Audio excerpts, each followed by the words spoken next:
Aujourd'hui, Jeanne Desto nous propose de regarder ensemble un tableau qui fait partie, comme on dit, de l'imaginaire de tous les Français, le Sacre de Napoléon. Nous sommes en 1804. Bonaparte a 35 ans. Sa popularité est immense. Les Français ont suivi avec enthousiasme ses victoires successives lors des campagnes d'Italie et ils savent que le drapeau français flotte en Égypte. Voilà déjà 5 ans qu'il préside au destin de la France depuis qu'il a réussi, après un coup d'État, à se faire nommer premier consul.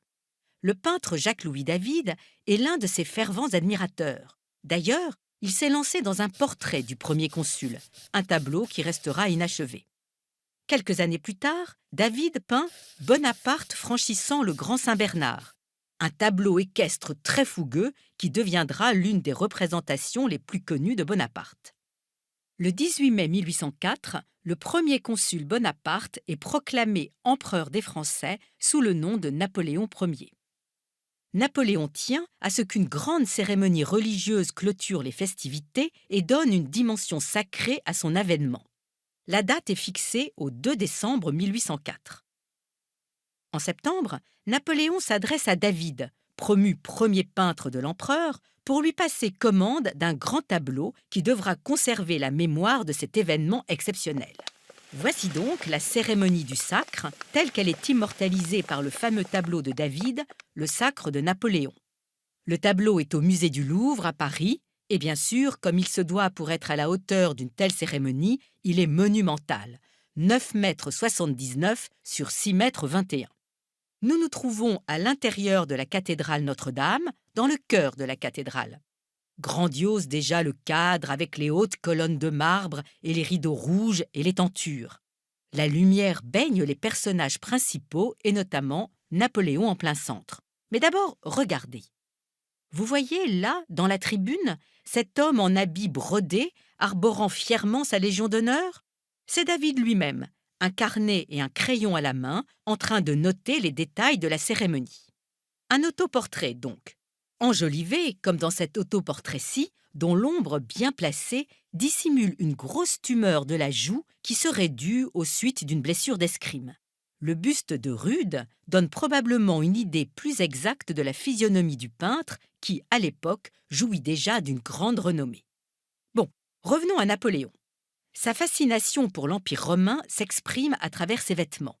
Une tunique et un manteau de velours pourpre brodé d'or. Il est déjà couronné, une couronne de laurier en or fin. Il tient à bout de bras la couronne, point central du tableau, qu'il s'apprête à déposer sur la tête de son épouse, Joséphine de Beauharnais. Celle-ci est agenouillée devant lui, les mains jointes, dans une attente respectueuse. Sur sa robe à brocart d'argent, elle porte elle aussi un manteau de velours pourpre brodé d'abeilles en or, et elle a déjà une couronne en or sur la tête. Il paraît que son manteau était si lourd qu'elle manqua de tomber à plusieurs reprises. Troisième personnage, le pape Pie VII. Napoléon tenait absolument à ce qu'il marque de sa présence le côté exceptionnel et divin de la cérémonie, mais on sait qu'au moment où le pape allait déposer la couronne sur la tête de Napoléon, celui-ci la saisit, se tourna vers l'assistance et se couronna lui-même, histoire de montrer son indépendance vis-à-vis de l'Église. Le pape se contente de bénir la cérémonie. Le tableau offre une somptueuse galerie de portraits.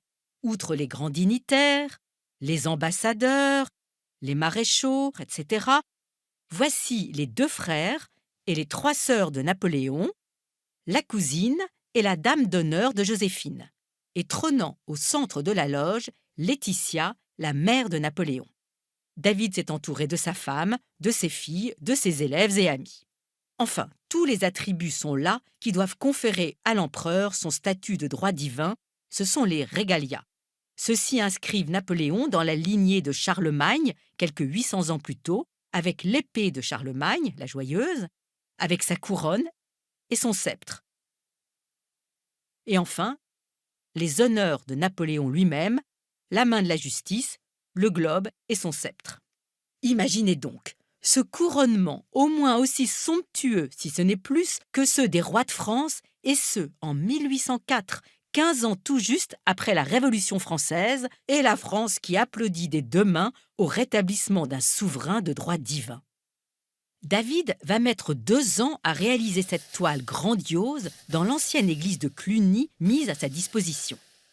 Je fis des notes pour ceux que je n'eus pas le temps de dessiner. Ainsi, on peut croire, en voyant le tableau, avoir assisté à la cérémonie. Chacun occupe la place qui lui convient. Il est revêtu des habillements de sa dignité. On s'empressa de venir se faire peindre dans ce tableau qui contient plus de 200 figures. C'est que David veut que son œuvre soit la plus réaliste possible. Ce tableau splendide est-il pour autant un tableau fidèle à la réalité historique? Pas vraiment. Le travail de David est suivi de près par l'empereur, qui impose moult modifications. Ainsi, par exemple, David avait-il représenté le pape les mains posées sur les genoux. Mais l'empereur, je ne l'ai pas fait venir de si loin pour qu'il ne fasse rien, a voulu le voir bénir la scène.